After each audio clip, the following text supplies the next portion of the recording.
David, ¿cómo está? Buen día. Antonio y Rubén, les saludamos. Bienvenido como siempre a La Razón Radio. Muy buenos días a ustedes y un saludo una vez más a toda la audiencia de su programa. Nos estábamos acordando que hace más o menos un año, de repente un poquito más, lo convocábamos frecuentemente para hablar del problema que había por el censo, ¿se acuerda usted? Menos de un año es. Menos de un año, Claro, creo, ¿no? octubre, Sí, noviembre. sí, sí, claro, menos de un año, por supuesto. Cuando habían los líos con Santa Cruz y la propuesta alternativa de Santa Cruz, en fin. A esta altura ya hubiéramos tenido que tener censos si hacíamos lo que Santa Cruz proponía, Así ¿no? saber qué criterio tiene de esto. ¿Se acuerda, eh, David, de todas aquellas discusiones y demás? ¿Qué criterio tiene ahora?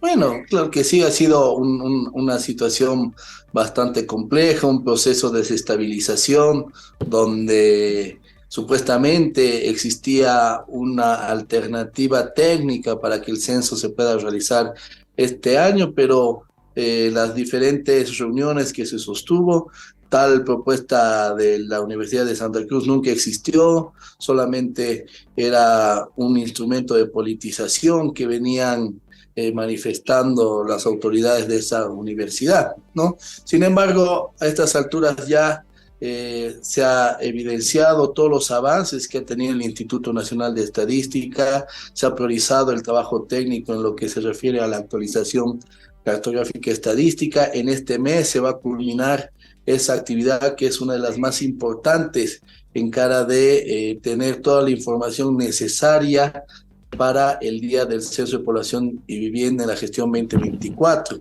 en términos de número de boletas, número de censistas voluntarios, de supervisores, toda esa estructura censal que se requiere. Ya vamos a contar con toda esa información detallada para encarar ese censo de población y vivienda el 23 de marzo de la gestión 2024. Así es, sí, hace poco menos de un año estábamos en esa discusión que quedó prácticamente ya en el olvido porque, bueno, finalmente se comprobó que no había una propuesta alternativa y que lo otro no era nada más que lo que dice el viceministro, ¿no? Una idea ahí de confrontar, de crear inestabilidad en el país y se usó al censo como pretexto en aquella oportunidad. Pero, viceministro, lo hemos convocado ahora para hablar de otras cosas, para hablar de economía. El presidente ha dado un mensaje el 6 de agosto, hace tiempo ya que se maneja esta consigna de que este es el gobierno de la industrialización, de los pasos que se están dando precisamente para llegar al 2025 como un país ya industrializado. Ha señalado una serie de proyectos, en fin, le vamos a pedir al viceministro que nos sintetice un poco ese plan de Bolivia hacia el 2025 como un país industrializado. Bueno, es muy importante informar a la población que a diferencia de tantos anuncios que existieron en anteriores gestiones de gobierno, en esta gestión de gobierno se evidencia hechos concretos, ¿no? Ya existe acuerdos suscritos, por ejemplo, para la explotación e industrialización de litio, ya se ha diseñado y se está implementando la construcción de más de 130 plantas a nivel nacional con una inversión aproximada de 24.817 millones de bolivianos, lo cual nos va a permitir consolidar esta idea que es la industrialización con sustitución de importaciones. Esta estrategia es muy importante y más aún que a través o a partir de la situación que nos ha generado la pandemia, se ha podido evidenciar que es necesario que los países tengan soberanía sobre la producción de algunos productos estratégicos. Tenemos soberanía en términos de la provisión de energía en el sector energético, ¿no? Pero también es necesario garantizar la seguridad alimentaria con soberanía. Entonces, en esa línea se están planteando estas plantas industriales. También tenemos plantas de fertilizantes, plantas de industrialización de química básica, ¿no? Por lo tanto, es un salto cualitativo para que la economía nacional se pueda diversificar, ¿no? Y no depender solamente de un producto estratégico. Por lo tanto, ya no es solamente un discurso, hay hechos concretos que van avanzando hacia alcanzar la tan anhelada industrialización de la economía nacional. Viceministro, todo gira en base al litio o podríamos decir, algún rato el presidente ha hablado, por ejemplo, de una economía de base ancha. ¿Cómo se explica esto? Bueno, hay una diversificación de la economía nacional. No todo está girando alrededor del litio.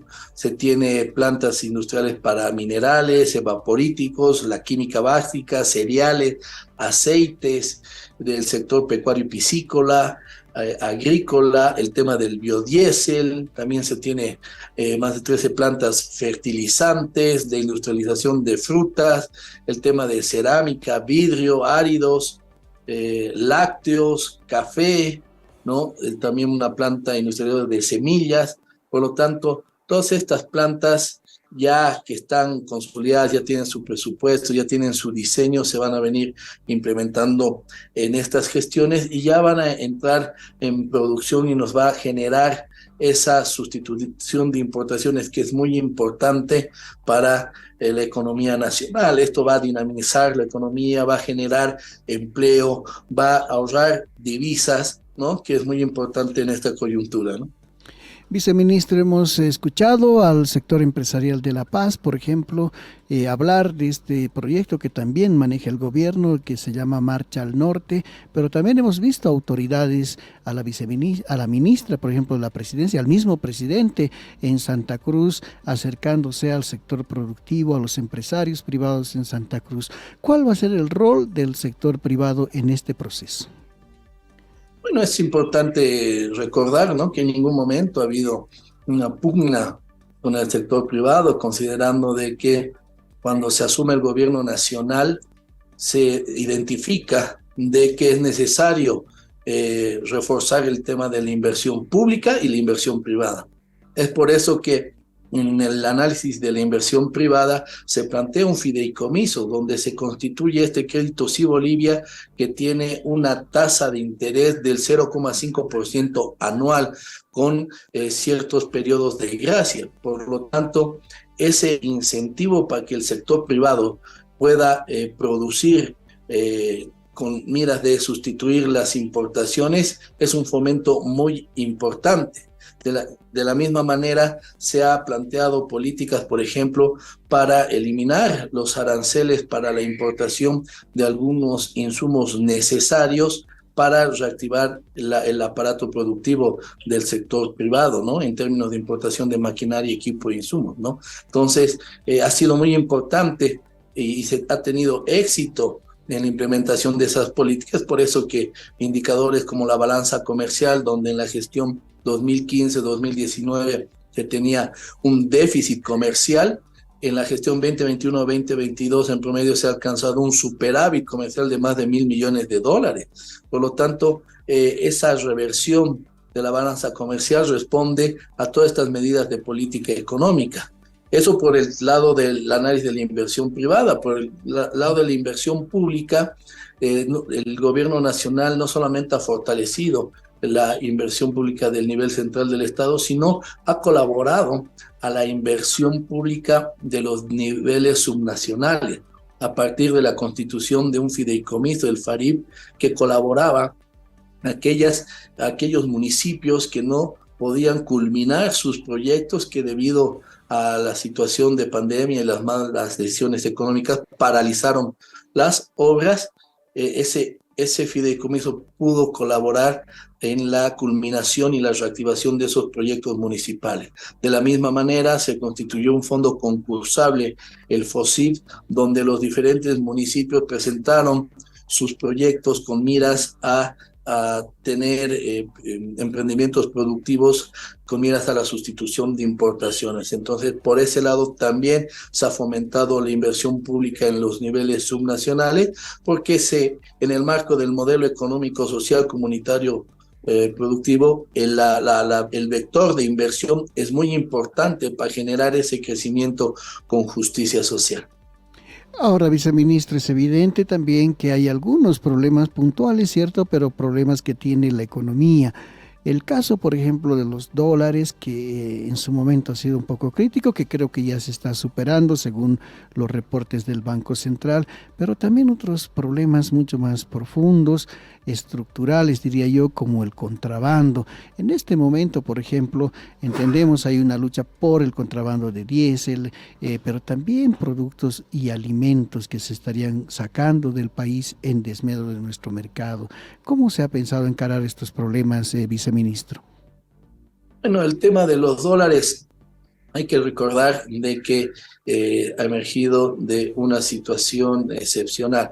Se tenía garantizado la provisión de dólares tanto para el comercio internacional como para que el gobierno nacional haga frente a sus pagos y compromisos internacionales. Sin embargo, debido a un proceso especulativo, se generó una demanda adicional, una demanda espuria, ¿no? La cual ha generado presiones sobre la cantidad de divisas y ha generado ese proceso de escasez. Sin embargo, ya se ha aprobado instrumentos muy importantes como la ley del oro, la cual va a generar la capacidad de proveer dólares a la economía nacional. Entonces, en ese marco también se ha planteado una lucha frontal contra el contrabando. Es por eso que cada semana la Aduana Nacional y así como la Agencia Nacional de Hidrocarburos vienen comunicando todos los operativos exitosos que tienen y las incautaciones que ellos realizan, tanto en la producción o en la incautación de productos importados ilegalmente, así como aquellos que están tratando de desviar combustible nacional a los países vecinos. Por lo tanto, en el esquema es muy importante, en el esquema de sustitución de importaciones es muy importante tener ese pilar que es la lucha del contrabando efectivo que realiza tanto la aduana como la Agencia Nacional de Hidrocarburos.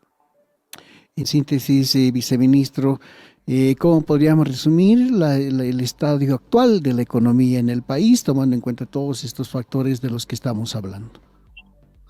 Bueno, en primera instancia hay que contextualizar la situación económica a nivel mundial y obviamente en la región. La guerra entre Rusia y Ucrania ha generado grandes impactos en las diferentes economías, ha generado una escalada inflacionaria en países de Europa, incluso en Estados Unidos, donde han tenido inflaciones que no se habían registrado en su historia. De la misma manera ha impactado en los países de la región. Sin embargo, en nuestro país, gracias a la implementación del modelo económico social comunitario productivo, se ha podido evidenciar que una vez más ha tenido éxito todas las políticas que se enmarcan en este modelo, ¿no? Ya este modelo ha sido puesto a prueba en la gestión 2008 con la crisis subprime, también en la gestión 2014 cuando hubo otra crisis internacional, y actualmente la crisis que vive el mundo también nuestro modelo tiene una robustez y una solidez en cuanto a los resultados de sus indicadores económicos. Tenemos una tasa de crecimiento del Producto Interno Bruto en promedio 2021-2022 de 4,8% por encima de la registrada en la gestión 2019. Tenemos balanza comercial superavitaria, tenemos una disminución de la tasa de desocupación por debajo de los niveles prepandémicos. Por lo tanto, se está evidenciando en los resultados de cada uno de estos indicadores la robustez del modelo económico social comunitario productivo, y un indicador que ha sido monitoreado y que ha sido observado por la coyuntura económica actual, que es la inflación. Bolivia, la gestión pasada, ha tenido la inflación más baja, una de las inflaciones más bajas del mundo y la inflación más baja de la región. Este año no es la excepción. Se tiene ya a junio de la gestión 2024 la inflación más baja de la región, ¿no? Por lo tanto, este esquema que tiene el modelo económico social comunitario productivo para proteger la estabilidad de precio, que tiene una incidencia en las familias menos favorecidas, garantiza ese crecimiento con justicia social, y este es uno de los aspectos más importantes del modelo. Viceministro, hay versiones acá internas, pero también hemos leído ya algunos reportes de organismos internacionales, podríamos decir ya a manera como, no solo de sugerencias, sino también de presiones sobre la subvención que el gobierno mantiene a los hidrocarburos y sobre la política monetaria, esto de mantener fijo el dólar en el país. ¿Cuál es la opinión suya sobre esto, viceministro? Bueno, es importante que la población considere de que mantener la inflación controlada es una tarea bastante compleja y en ese esquema la subvención es una política muy importante. En nuestro país no existe saltos en saltos importantes en el nivel general de precios, como sucede en los países de la región, donde mes a mes ellos ven cómo su factura de luz se va incrementando, su factura de agua, ¿no? Donde los alimentos suben cada día de precio. Sin embargo, en nuestro país la estabilidad de precios se ha venido manteniendo desde la gestión pasada y es algo destacable a nivel internacional. Obviamente el esquema de subvenciones va a favorecer a ese esquema de estabilidad de precios, que es muy importante. El pretender levantar la subvención es obviamente castigar a las familias menos favorecidas, entrar en una espiral hiperinflacionaria, donde obviamente solamente las personas que tienen la capacidad adquisitiva alta podrían aguantar esa situación. Por lo tanto, el gobierno nacional viene implementando estas medidas para garantizar esa estabilidad de precios y el bienestar de las familias menos favorecidas. Sobre el dólar, viceministro, también, como le digo, hay presiones, ¿no? No solo externas, también ya internas, en algún momento, dicen ellos, flexibilizar un poco esto del tipo de cambio. ¿Qué consecuencias podría traer eso también para la economía? Bueno, ya se han generado los instrumentos, ¿no? Para poder fortalecer las reservas internacionales a partir de la denominada ley del oro. Entonces, es importante que ese mecanismo empiece a funcionar para que exista menos presión sobre el tipo de cambio, ¿no? Y el tipo de cambio ha sido un ancla muy importante también para las expectativas económicas, ¿no? Por lo tanto, es importante garantizar su estabilidad. Hemos visto la consecuencia de un proceso especulativo en inicios de esta gestión, lo cual ha tenido su incidencia en algunos sectores económicos. Por lo tanto, es importante que a partir de los instrumentos que ya tiene el Banco Central, esto ya vaya funcionando como se ha observado en estos meses y ya las presiones sobre las reservas vayan disminuyendo. Viceministro, ¿tiene el gobierno en los planes iniciales, además en este acuerdo que se hace habitualmente con el Banco Central, una meta de crecimiento establecida para fin de año que, si no me equivoco, es de 4,8%? Sin embargo, todas estas cosas de las que estamos hablando, la guerra, el contexto internacional, en fin, están haciendo de que algunos organismos internacionales bajen esta proyección incluso a menos del 2%. ¿Cuál es la proyección suya, el análisis que hay en el gobierno? Bueno, sí existe una proyección oficial, la cual se plantea una tasa de crecimiento de 4,86%. Sin embargo, la coyuntura actual, donde los efectos de la guerra está incidiendo en las economías de la región, plantea un desafío, ¿no? Sin embargo, el gobierno nacional viene trabajando para alcanzar esa tasa de crecimiento. Sin embargo, si consideramos, por ejemplo, algunas proyecciones de organismos multilaterales como el Banco Mundial, plantea que Bolivia va a ser uno de los países que va a crecer más en esta gestión. Está en el tercer lugar de crecimiento en esas proyecciones. Por lo tanto, esa es una señal de la posición que tiene nuestra economía en la región debido a las medidas de política que se vienen implementando. Viceministro, otros países, y sin ir muy lejos, algunos vecinos, pero sobre todo en Estados Unidos y en Europa, han estado aplicando constantemente el incremento de tasas de interés para tratar de frenar la inflación. Creo que esto no les ha traído buenos resultados. ¿Qué explicación tenemos sobre esto, viceministro, y cómo podría afectar al país?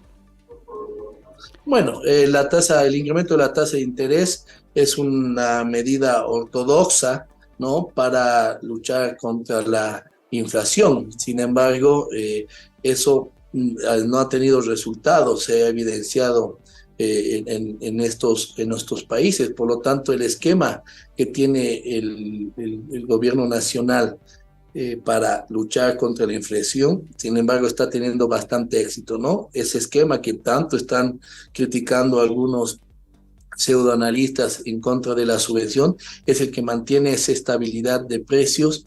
Es por eso que se tiene que generar todo este proceso de industrialización, de producción de base ancha para generar los recursos necesarios para poder sustentar esa subvención y que el nivel general de precios se mantenga estable. Entonces, es una medida que cuando se compara con otras economías, realmente los países vecinos o los ciudadanos de los países vecinos envidian la situación que sucede en nuestro país porque ellos ven cómo permanentemente va mermando su capacidad adquisitiva, cómo las facturas de los servicios básicos se van incrementando considerablemente y obviamente eso genera una pérdida de bienestar que en nuestro país nos está dando.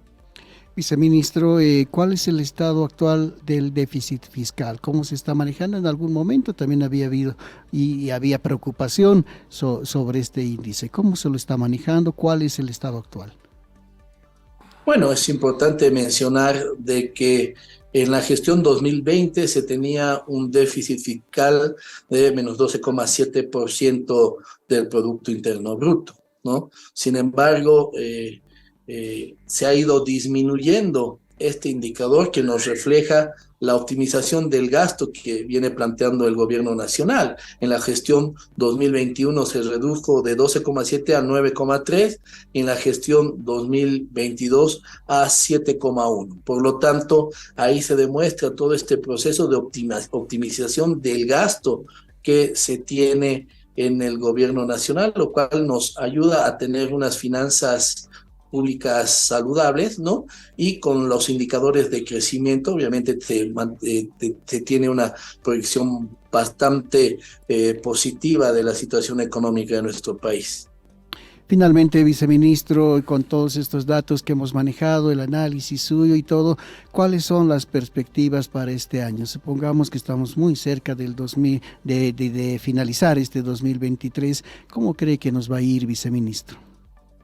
Bueno, vamos a estar una vez más entre las economías que tiene mayor crecimiento en la región. También vamos a estar entre las economías que va a tener la inflación controlada. Esto también significa que debido al dinamismo económico y el rol de la inversión pública se va a ir dinamizando también el mercado laboral con una tendencia a disminuir más todavía la tasa de desocupación. Se va a reducir también ese aspecto de desigualdad, reducir la pobreza, y todos esos son los elementos que se destacan en la implementación del modelo económico boliviano, ¿no? Tener una tasa de crecimiento, crecer, pero con justicia social, ¿no? Por lo tanto, esas son las proyecciones que se tiene para lo que queda de la gestión.